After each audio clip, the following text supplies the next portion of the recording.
Raiders of the Lost Ark was the thing where I was like, I want to do that. I remember thinking, I think maybe archaeology is, and then I saw Real Genius, and I was like, you know what? I want to start inventing things. And then eventually it was like, I think I just want to be an actor. It's West Side Story. When I was a kid, I was like in 5th grade when I did that show the first time, and it was the first time I felt like I was really feeling actual emotions. The movie that I did see for the first time, and I felt like, oh, this man is speaking to me. I understand him. Is Tender Mercies. And it was Robert Duvall that I became obsessed with. He was my hero. I saw a production of A Midsummer Night's Dream at the Olivier Theatre when I was a kid, and Timothy Spall was playing Bottom, and I was completely stunned by it. For me, acting was making sure I was around my dad, making sure I could have a connection, not just with him, but with his world. It was more about belonging to that family, more of a kind of like a circus family who's moving and you just don't want to be left out and you join, you know? Actually, it was a friend of mine in college. They put on a play. I said to myself, I can do that at least. He was awful. The most essential thing that I have always put in is I'm so bad with names and faces, is that I need a kind of name of every single person on the cast and crew so that I can try and remember people's names, which normally by the end of the shoot I've got down just in time for it to be useless. You know what I do like is Topo Chico, the sparkling water, and I drink a lot of it. Tennis rackets and tennis balls and all kinds of stuff that made me feel like it was Erik's room. I like cooking, so I bring my knives. I don't know why, but that keeps me sane, you know?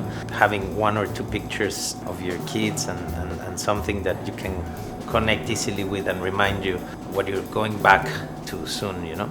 And a nice pillow.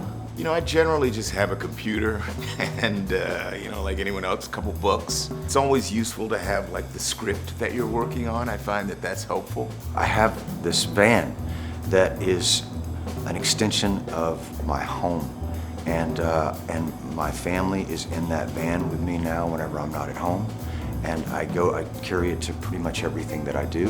And I've just spent the last 6 months doing Fallout, going to it every day, and I can't tell you what it has meant to my peace of mind. Using it as a trailer is something that means a great deal to me.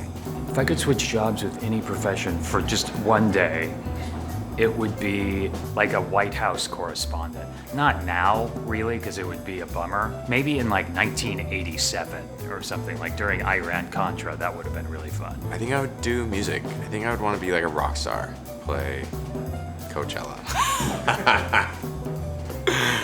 For many years, I thought like I could be a good soccer player, but I was obviously lying to myself. My kids are 14 and 16, and their lives are starting to like get away from me, so I'll try to find the job that gets me closer.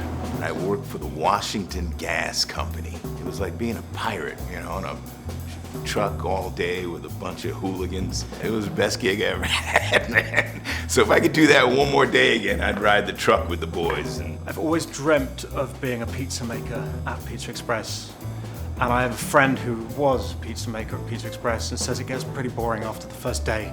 So I would love to do it just for a day. I actually enjoyed just puttering around the house in the backyard, listening to podcasts. It sounds like I'm 77 years old, and sometimes it feels that way, but I like just being around, like not leaving my house and just finding things to do around. Tennis, maybe a little like hot tub vibe. Ooh, I usually play volleyball on Sundays. I'd be sleeping right now. I would be asleep probably now, and then cook some breakfast, but eat it around 2 p.m. Try to stay as close as possible to a bed and not move around. That's a perfect Sunday for me. And this morning I went for breakfast and I bumped into Gwendolyn Christie, who is the person you want to bump into at breakfast. She's so full of joy and exuberance. We had breakfast together and I could have stayed there all day. Keep him talking. He'll just keep fucking going. What else we got?